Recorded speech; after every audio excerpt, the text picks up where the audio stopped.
नमस्कार प्रेक्षकांनो. आजच्या एपिसोडमध्ये इथे आता ईश्वरी अर्णवचं काही ऐकायला तयार नसते. अर्णवने सांगितलेलं असतं की वरती तुझा हात पोचत नाही आहे, मी तुझी मदत करतो. पण ईश्वरी आता अजिबात काही ऐकायला तयार नसते. ती स्वतःच्या हाताने जबरदस्तीने कपाटाच्या वरती आपली सुटकेस ठेवायला जाते. तेव्हा तिचा तोल जातो आणि ती खाली आता पडणार. तेवढ्यातच अर्णवने तिला सावरलेलं असतं. तेव्हा इथे अर्णव ईश्वरी दोघे एकमेकांकडे बघत असतात.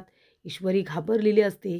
आधी डोळे मोठे करून अर्णवकडे बघत असते आणि त्यानंतरला ती अर्णवला पुन्हा एकदा चुकीचं समजते. ती म्हणत असते की जानबूझ के तुम्ही मला कपाटातला वरचा कप्पा दिलात ना. तेव्हा इथे अर्णव म्हणतो व्हॉट व्हॉट जानबूझ के. तेव्हा ईश्वरी म्हणते सर, मला माहिती आहे हो, आधीच तुम्ही माझ्याबरोबर लग्न करून माझी जिंदगी बर्बाद केली. जबरदस्तीने माझ्याबरोबर लग्न केलं आणि मला कसा त्रास द्यायचा याचा सातत्याने विचार करत असताना तुम्ही आतासुद्धा डोक्यामध्ये सतत हेच चालू असतं की पुढे मला कशा पद्धतीने त्रास द्यायचा.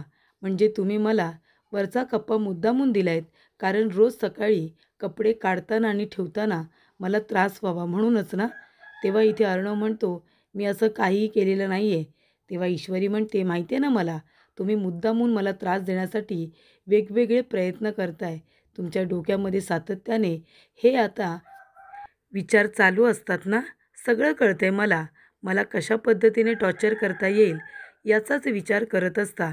तेव्हा अर्णव म्हणतो टॉर्चर? तुझ्यासाठी कपाटामध्ये तू न सांगता जागा केली आहे, ते टॉर्चर केलं मी तुला? तेव्हा ईश्वरी म्हणते हो, टॉर्चरच केलं आहे तुम्ही मला. मला माहिती आहे ना मुद्दामून करता तुम्ही हे सगळं. आणि का मला तुम्ही असं पकडलेत? हे बघा, हे असं पकडण्याचा ना तुम्हाला काही एक अधिकार नाही आहे. सोडा बरं मला, सोडा सांगते ना. अजिबात मला असं पकडत जाऊ नका. तुम्हाला तो मुळात अधिकारच नाही आहे. सोडा बरं मला, अजिबात मला पकडू नका. तेव्हा प्रेक्षकांनो, इथे अर्णव आता ईश्वरीला म्हणतो शुअर शुअर तुला सोडू. तेव्हा ईश्वरी म्हणते हो सर, सोडा बरं मला.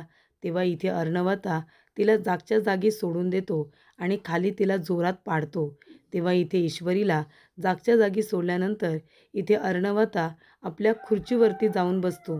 तेव्हा ईश्वरी म्हणते मुद्दामून मुद्दामून केलं ना तुम्ही, लगेच सोडून दिलंत मला. तेव्हा ती खाली पडत असताना तिच्या हाताला आता लागलेलं असतं. पण इथे प्रेक्षकांनो, आता अर्णव तरी ईश्वरीचा किती आगाऊपणा सहन करणार. एवढं सगळं करतोय तिच्यासाठी, पण तरीसुद्धा त्यालाच चुकीचं समजते आणि त्याच्यावरतीच वाईट साईट आरोप करते. एकदासुद्धा विचार करत नाही आहे की डिरेक्टली NGO कुठून आली, आपल्या वडिलांचा इथे खर्च कुणी केला, कसा केला याची माहिती काढत नाही आहे. फक्त इथे एक व्हिडिओ बघून अर्णवला मात्र गुन्हेगार समजते. त्यानंतर प्रेक्षकांनो, इथे आता ईश्वरी खाली पडलेली असते. तिला इथे उठायला प्रॉब्लेम होत असतो. तेव्हा अर्णव येतो आणि आपला हात तिला देतो उठण्यासाठी. तेव्हा ती त्याच्या हातावरती फटका मारते, पण ती उठत काही नाही.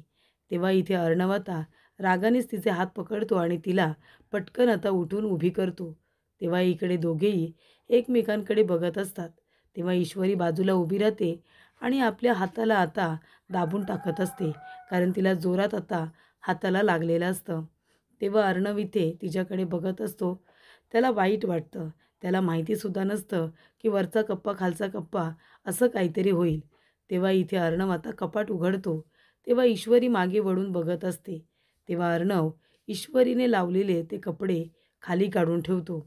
त्यानंतरला स्वतःचे कपडे आता वरच्या कप्प्यामध्ये टाकतो आणि इथे अर्णव म्हणत असतो की वरचा कप्पा खालचा कप्पा तुझी हाईट पोचणार नाही, असा विचार मी अजिबातच केला नव्हता. तुला कपडे ठेवायला जागा हवी, स्पेस हवी आहे, म्हणून मी एक कपाट खाली केलं आणि तिथे तुला आता तुझे कपडे ठेवायला जागा केली. इतका विचार मी केलाच नव्हता, पण तू मात्र तो विचार केलास. मला चुकीचं समजण्यासाठी तू काहीही विचार करू शकतेस, हे मला आता कळलं.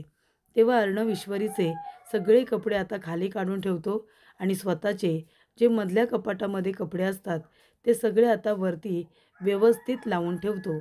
तेव्हा इथे ईश्वरीला आता स्वतःचीच लाज वाटत असते. म्हणजे माणसाला नाव कसं ठेवायचं, त्याच्यावरती आरोप कसे करायचे, हे ईश्वरीला अगदी बरोबर जमत असतं आणि ती त्या पद्धतीने बोलतच असते. म्हणजे माणसाने केलेले उपकार एका मिनिटामध्ये ती विसरून गेलेली असते. आपल्यासाठी काय काय केलं आहे, किचन क्लाउडसाठी काय काय केलं आहे, या सगळ्या गोष्टी ती विसरून गेलेली असते. मात्र एक व्हिडिओ तिने लक्षात ठेवलेला असतो आणि त्याच्यावरून ती अर्णवला आता सातत्याने जज करत असते. त्यानंतर प्रेक्षकांनो, अर्णव म्हणत असतो, "हे घे, आता मी माझे कपडे वरती ठेवलेले आहेत, तुझ्या कपड्यांना मध्ये जागा केले. आता तर तुला काही प्रॉब्लेम होणार नाही आहे ना? हे बघ, आपण एकत्र राहतोय ना, तर निदान काही गोष्टींसाठी आपण डील तरी केलं पाहिजे ना?" तेव्हा ईश्वरी म्हणते, "का? कशासाठी? मी तसं काही करणार नाही आहे, कारण मी तुम्हाला माझा नवराच मानत नाही." तेव्हा अर्णव म्हणतो, "मानावं लागेल. हे बघ, आता आपलं लग्न झालं आहे, कळलं ना? आणि नुसती कपाटामध्ये जागा द्यायची नाही आहे, तर आता एकमेकांना मनामध्ये सुद्धा जागा द्यायची आहे, स्पेस द्यायची आहे. मी जर कपाटामध्ये दिले, तर तू मनामध्ये दिली पाहिजे." तेव्हा ईश्वरी म्हणते, "कधीच नाही. काहीही झालं ना, तरीसुद्धा मी मनामध्ये तुम्हाला जागा कधीच देणार नाही." तेव्हा अर्णव म्हणतो, की "एक दिवस असा नक्कीच येईल, जेव्हा तू मनामध्ये काय, सगळीकडे मलाच जागा देशील." तेव्हा प्रेक्षकांनो, इथे अर्णवलासुद्धा आता ईश्वरीचं हे बालिश वागणं कुठेतरी खटकायला लागलेलं असतं. तेव्हा तो म्हणतो, "हे बघ, आता आपलं लग्न झालं आहे, आपण इथे विधिवत लग्न केलं आहे. त्याच्यामुळे रोज तुझ्याजवळ भांडण्यामध्ये किंवा इथे तुझ्याबरोबर आर्ग्यू करण्यामध्ये मला अजिबात इंटरेस्ट नाही आहे आणि वेळ तर मुळीच नाही. कळलं तुला? मलासुद्धा माझी माझी काही कामं असतात. तूसुद्धा आता ही सगळी परिस्थिती स्वीकार आणि तशा पद्धतीने वाग. कळलं ना तुला? सारखं-सारखं भांडण, आर्ग्यू करण्यामध्ये काही रस नाही आहे मला." तेव्हा ईश्वरी म्हणते, "मला पण इंटरेस्ट नाही आहे तुमच्याबरोबर भांडण्यात. कळलं ना? आणि हे कपडे, आता हे कपडे कोणी ठेवायचे कपाटामध्ये?" अर्णव म्हणतो, "तुझे कपडे आहेत ना? मग तुलाच ठेवावे लागतील. मला काय सांगतेस?" आणि इथे आता ईश्वरी पुन्हा रागाने स्वतःचे कपडे ठेवायला सुरुवात करत असते. तर इथे आता प्रेक्षकांनो, नम्रता आणि आकाश दोघेजणं जात असतात. तेव्हा नम्रता म्हणते, "सर, इथेच गाडी थांबवा." तेव्हा इथे आकाश म्हणतो, "अगं असं काय करतेस? तुझं घर तर पुढे आहे ना, मी येऊ शकतो तुला पुढे सोडायला." तेव्हा इथे नम्रता म्हणते, "नाही नको, इथे आहे ना, मला आईने थोडं सामान आणायला सांगितले, ते मला इथूनच खरेदी करायचं आहे, ते करून मग मी घरी जाईन." तेव्हा आकाश म्हणतो, "शुअर ना? नाहीतर मी येऊ शकतो तुला सोडायला." तेव्हा नम्रता म्हणते, "नाही नाही सर, खरंच नको, मी जाईन आता इथून." तेव्हा नम्रता म्हणते, "सर, पण तुमचं इकडे काहीतरी काम होतं ना?" तेव्हा आकाश म्हणतो, "माझं काम? नाही नाही, माझं काही काम नव्हतं." तेव्हा नम्रता म्हणते, "सर, असं काय करताय? अहो तुम्हीच म्हणालात ना, होल्डिंगचं काहीतरी काम आहे म्हणून." तेव्हा इथे आकाश म्हणतो, "अच्छा, हां हां हां, ते होल्डिंगचं काम आहे माझं, ते करतो मी, नंतर करतो." तेव्हा इथे आकाश म्हणत असतो, "किती लवकर पोचलो ना आपण, म्हणजे अजून थोडा वेळ जर उशीर झाला असता, तर तेवढा वेळ आपल्याला गप्पा मारता आल्या असत्या नाही का? पण आपण पटकन पोचलो आणि आता तू सुद्धा जातेस." त्यानंतर इथे आता नम्रता म्हणते, "ठीक आहे सर, मी आता निघते." त्याचबरोबर प्रेक्षकांनो, इथे अंजलीने खीर बनवलेली असते. तेव्हा मामा तिथे येतात आणि म्हणत असतात, "अरे वा वा अंजली, काय बनवतेस काय? किचनमध्ये नुसता घमघमाट सुटलाय." तेव्हा अंजली म्हणत असते, "मामा ये, जरा चाखून सांग बरं कशी झाली आहे खीर." "अरे मामा, आपल्या घरामध्ये न्यूली मॅरीड कपल आहे ना, त्यांच्यासाठी मी जरा खीर बनवली, तोंड गोड करता यावं म्हणून. कशी झाली आहे सांग?" तेव्हा मामा म्हणतात, "अप्रतिम खीर झाली आहे अंजली, अप्रतिम. सगळ्यांना खरंच खूप आवडेल." तेव्हा तिथे ईश्वरी येते आणि म्हणते, "अंजलीताई, मी येऊ का?" तेव्हा अंजली म्हणते, "अगं हो, ये ये, हे तुझंच किचन आहे, परवानगी काय घेतेस?" तेव्हा इथे हे तुझंच किचन आहे आणि आता तुलाच ते सांभाळायचं आहे. तेव्हा प्रेक्षकांनो, मामा म्हणतात, "म्हणजे आता हे किचन ईश्वरी सांभाळणार? म्हणजे माझी खाण्याची चंगल आहे." तेव्हा इथे अंजली म्हणते, "कसं काय मामा?" तेव्हा मामा म्हणत असतात, "आधीच मला खाण्याची हौस, मग आता त्याच्यामध्ये ईश्वरी किचन सांभाळणार, म्हणजे रोज ती इथे इंदोरी पदार्थ, छान छान पदार्थ बनवणार नाही का? मग इथे माझी खाण्याची चंगळ तर आहेच ना." तेव्हा अंजली म्हणत असते, "हो, अगदी बरोबर." त्यानंतर प्रेक्षकांनो, इथे अंजली म्हणत असते, "ईश्वरी, अगं आज तुझा पहिला दिवस आहे. मला वाटलं तू किचनमध्ये काही येणार नाही, पण आपल्या नवीन सूनबाई किचनमध्ये हजर आहेत." तेव्हा ईश्वरी, हे किचन आता तुझंच आहे. मला मान्य आहे की पहिल्यांदा तुला थोडं अवघडल्यासारखं वाटेल, पण एकदा का इथे स्वयंपाक बनवायला सुरुवात केलीस की मग हे किचन तुझं होऊन जाईल आणि मग सराईतपणे इथे स्वयंपाक करशील आणि वावरशील सुद्धा. तेव्हा ईश्वरी म्हणत असते, "अंजलीताई, तुम्ही मला आहे ना प्रत्येकाच्या आवडीनिवडी सांगा, कुणाला काय काय आवडतं ते सगळं मला सांगा आणि त्यानंतरला मला इथे आपल्या घरातल्या चालीरीती, रीतिरिवाज, त्याचबरोबर उपास-तापास कधी केले जातात, हे सगळं तुम्ही मला सांगा. मी हळू सगळं शिकेन. तेव्हा अंजली म्हणत असते, ईश्वरी, अगं या सगळ्या गोष्टी होतीलच गं. या सगळ्या गोष्टी तू करशील मला मान्य आहे. पण कसं आहे ना ईश्वरी, कशा पद्धतीने लग्न झालं हे तुला पण माहिती आहे. पण आता हे सगळं आपण ॲक्सेप्ट केलं पाहिजे. हे बघ आजी आणि मामी या दोघींना हे लग्न अजून मान्य नाही आहे. आजी थोडी रागावली आहे, पण तुला माहिती आहे आजीचा स्वभाव किती प्रेमळ आहे. तिचं तुझ्यावरती किती प्रेम होतं. पण काही कारणास्तव तिला हे लग्न मान्य नाही आहे. पण हे बघ तू तिच्या मनातला राग काढण्याचा नक्कीच प्रयत्न करू शकतेस. हे बघ आता प्रत्येक माणसाच्या मनापर्यंत जर पोहोचायचं असेल ना, तर रस्ता हा पोटातूनच जातो. तुला पण माहिती आहे. आणि आपल्या घरातल्या माणसांच्या मनामध्ये जर तुला जागा निर्माण करायची असेल ना, तर मात्र तुला किचनमध्ये असा स्वयंपाक बनवावा लागेल, की ते सगळेजणं खुश होऊन जातील. आता त्या दोघीजणी तुझ्यावरती रागवल्यात. त्यांना हे सगळं मान्य नाही आहे. पण किचनमध्ये काम करताना बघतील ना, तेव्हा उरला सुरला सगळा रागसुद्धा विसरून जातील, असं अंजली म्हणते. तेव्हा तुलाच आता त्यांच्या मनातला राग कमी करावा लागणार आहे. तेव्हा इथे ईश्वरी म्हणते, "हो अंजलीताई, मी नक्की प्रयत्न करेन." तेव्हा इथे वल्लरी येते आणि म्हणत असते, "काय? काय प्रयत्न करणार आहेस गं तू? हळू या घरामध्ये जबरदस्तीने घुसलीस. आता आमच्या किचनमध्ये सुद्धा जबरदस्तीने घुसलीस का? जबरदस्ती घुसलेली आमच्या घरामध्ये सूनबाई." तेव्हा प्रेक्षकांनो इथे ईश्वरी आता गप्पच बसते. तेव्हा इकडे प्रेक्षकांनो वल्लरी म्हणत असते, की "मला पहिली गोष्ट तर सून म्हणून तू मान्यच नाही आहेस. कशा पद्धतीने आमच्या चिंटूबरोबर, आमच्या अर्णवबरोबर लग्न करून या घरामध्ये आली आहेस ना, आम्हाला बरोबर माहिती आहे." त्यानंतर प्रेक्षकांनो इथे वल्लरी म्हणत असते, की "तुला काय कळणार आहे गं? इथे कशा पद्धतीने स्वयंपाक बनतो ते? तुझं इथे असणं आणि तुझा इथल्या गोष्टींवरती अधिकार अजिबात नाही आहे. कळलं तुला?" तेव्हा मामा म्हणतात, "वल्लरी, तू जरा शांत होतेस का? कशावरती अधिकार आहे आणि कशावरती नाही, याच्यावरती आपण आता नंतर बोलूया. चल बरं माझ्याबरोबर." वल्लरी म्हणते, "अजिबात नाही. हिलासुद्धा काही गोष्टी कळल्या पाहिजे ना. हे बघ, इथे आता ते इंदोरी पोहे बनवले, त्याच्यावरती शेव टाकले आणि मग तो नाश्ता सगळ्यांनी केला. असा नाश्ता होत नाही. कळलं तुला? इथे आता नाश्ता बनतो ना या किचनमध्ये, इथला काही क्लास आहे, काही स्टेटस आहे. हे शब्दसुद्धा कधी तू ऐकले नसशील ना?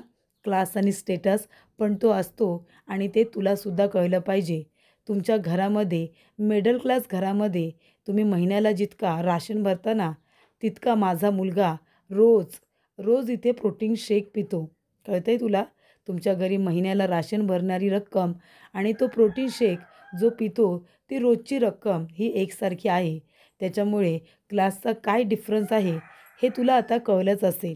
प्रेक्षकांनो, म्हणजे इथे वल्लरी जे काही बोलते, ते ऐकून आपल्याला राग तर येतोय, पण इथे ईश्वरीला जरा हे सांगण्याची सुद्धा गरज आहे.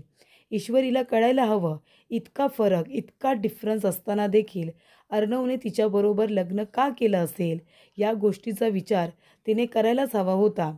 अर्णवबरोबर लग्न करण्यासाठी लावण्या इथे जीव द्यायला तयार झाली होती.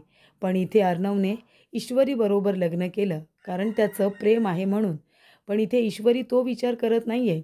आपण कुठे राहत होतो, एका रुपयासाठी आपल्याला ॲडजस्ट करावं लागत होतं आणि आता इथे अर्णव राजेश शिर्केने आपल्याबरोबर लग्न केलं आहे. निदान का केलं आहे, कशासाठी केलं आहे, याचा विचार तरी तिने करायला हवा होता.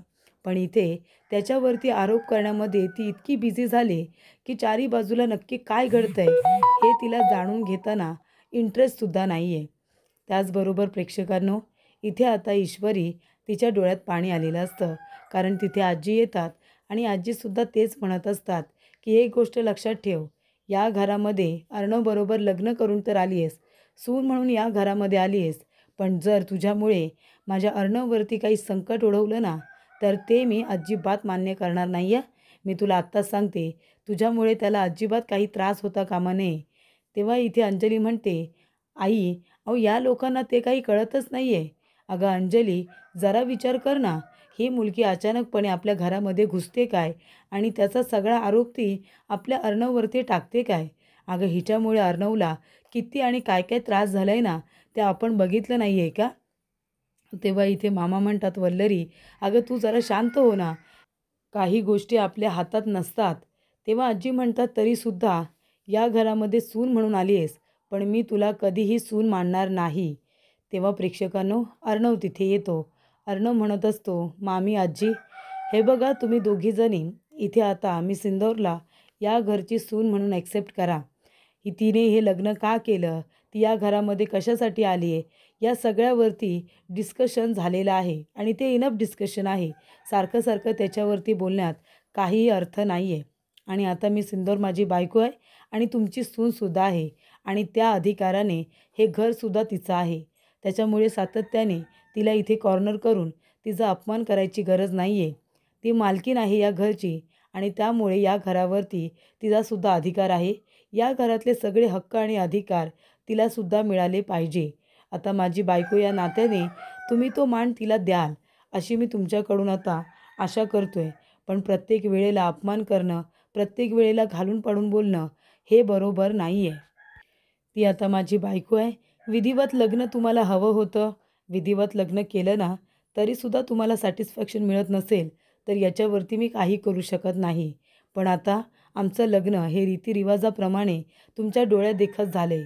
त्याच्यामुळे आता ती या घरची सून आहे आणि तो मान तिला मिळाला पाहिजे, एवढीच माझी इच्छा आहे. यापुढे तुम्ही तिचा अपमान करणार नाही, अशी मी तुमच्याकडून आता अपेक्षा ठेवतो. नाहीतर तुम्ही जर तिचा अपमान केला, तिला घालून पाडून बोललात, तर मला ते सहन होणार नाही. असं इथे अर्णव स्पष्टपणे आपल्या आजीला आणि मामीला म्हणत असतो. त्यानंतर प्रेक्षकांनो, इथे नम्रता म्हणत असते, सर खरं खरं सांगा, आकाश सर तुमचं इकडे काही काम नव्हतं ना, फक्त तुम्हाला मला इथे सोडायचं होतं म्हणून आला होतात ना? तेव्हा नम्रता म्हणत असते, खरं खरं बोला सर. तेव्हा आकाश म्हणतो की मला तुला सोडायचं होतं, आपल्याबद्दल तुझ्याजवळ बोलायचंसुद्धा होतं आणि इथे कामसुद्धा होतं माझं. तेव्हा नम्रता म्हणते, ठीक आहे, आपल्याबद्दल काय बोलायचं आहे? तेव्हा इथे आकाश म्हणत असतो की ठीक आहे, नंतर बोलू. तेव्हा नम्रता जात असताना आकाश तिचा हात पकडतो आणि तेव्हा नम्रता म्हणते, ठीक आहे सर, मी जाते आणि बाय म्हणून ती आता जायला निघते. जात असताना ती मागे वळून पुन्हा पुन्हा आकाशकडे बघत असते. तेव्हा प्रेक्षकांनो, इथे आता अर्णव जायला निघालेला असतो. तेव्हा पाठून ईश्वरी पुन्हा मांजरीसारखी येते आणि म्हणत असते, एक मिनिट थांबा, मला तुमच्याशी बोलायचं आहे. तेव्हा ईश्वरी म्हणते, हे काय केलं तुम्ही? कशाला आलात तिथे माझी बाजू घेऊन भांडायला? हे बघा, प्रत्येक वेळेला तुम्हाला माझी बाजू घेऊन भांडायची गरज नाही आहे. का गरज आहे तुम्हाला माझी सातत्याने मदत करायची? तुम्ही माझ्या आयुष्यामध्ये आहे ना, विलन आहात, विलन. तुम्ही मला जे दुःख दिले आहेत ना, तेवढं दुःख तर मला कुणीच दिलेलं नाही आहे. त्याच्यामुळे प्रत्येक वेळेला इथे माझं मदत करायचं नाटक करत जाऊ नका. मला नको आहे ते. लॉजवरती सुद्धा तुम्ही माझी मदत करायला नसता आलात ना, तर जास्तीत जास्त बरं झालं असतं. तेव्हा अर्णव म्हणतो, हे बघ, आता जर मी तुझी बाजू घेतली नसती ना, तर त्या दोघीजणी तुला अजून बोलल्या असत्या. तुला त्या कॉर्नर करत होत्या आणि तुझं असं म्हणणं आहे की मी काहीच बोलायचं नाही का? मी बोलणार. जिथे मला काही चुकीचं दिसेल तिथे मी बोलणार. आता हे घर तुझंही आहे आणि तू सुद्धा बोल ना मग. तेव्हा ईश्वरी म्हणत असते, हे बघा, मी तुम्हाला शेवटचं सांगते. मी तुम्हाला माझा नवरा मानत नाही, तेव्हा तुम्हाला प्रत्येक वेळेला माझी बाजू घ्यायची अजिबात गरज नाही आहे. तेव्हा अर्णव म्हणतो, मानावं लागेल. आपलं लग्न झालं आता आणि हे लग्न तुलासुद्धा स्वीकारावं लागेल. विधिवत रीतिरिवाजाप्रमाणे लग्न झाले, कळलं ना? तेव्हा ईश्वरी म्हणते, लग्न झालं असलं, मी जरी तुमची बायको असली, तरीसुद्धा मी तुम्हाला नवरा म्हणून कधीही स्वीकारणार नाही. असं इकडे आता ईश्वरी अर्णवला म्हणत असते. तेव्हा अर्णवला या गोष्टीचा राग येत असतो. पण आता ईश्वरीचा झालेला गैरसमज, तिच्या मनामध्ये असलेला अर्णवबद्दलचा राग, तो कशासाठी आहे हे अर्णवला बरोबर माहिती असतं. त्यामुळे तो ईश्वरीला जास्त काही बोलत नसतो. पण ईश्वरी सातत्याने आता अर्णवला चुकीचं मात्र समजत असते. तर प्रेक्षकांनो, पुढील भागामध्ये आजी म्हणत असते, मला खूप भीती वाटते गं वल्लरी, माझ्या चिंटूवरती कुठलं संकट तर येणार नाही ना? तेव्हा वल्लरी म्हणते, आई अहो, फक्त बोलून काय होणार आहे? आपल्याला काही ना काहीतरी ठोस आता निर्णय घ्यायचा आहे. तर इथे प्रेक्षकांनो, ईश्वरी म्हणत असते, हे बघा, तुम्ही आहे ना काहीही आणि कितीही केलंत ना, तरीसुद्धा नवरा म्हणून मी तुम्हाला कधीच तो मान आणि अधिकार देणार नाही. तेव्हा अर्णव म्हणतो, तुला तो द्यावाच लागेल आणि तू देशीलसुद्धा. त्यानंतर प्रेक्षकांनो इथे अंजली येते आणि म्हणते, चिंटू अरे आपली आजी दरवाजा उघडत नाही आहे. तेव्हा अर्णवला खूपच मोठा आता धक्का बसतो.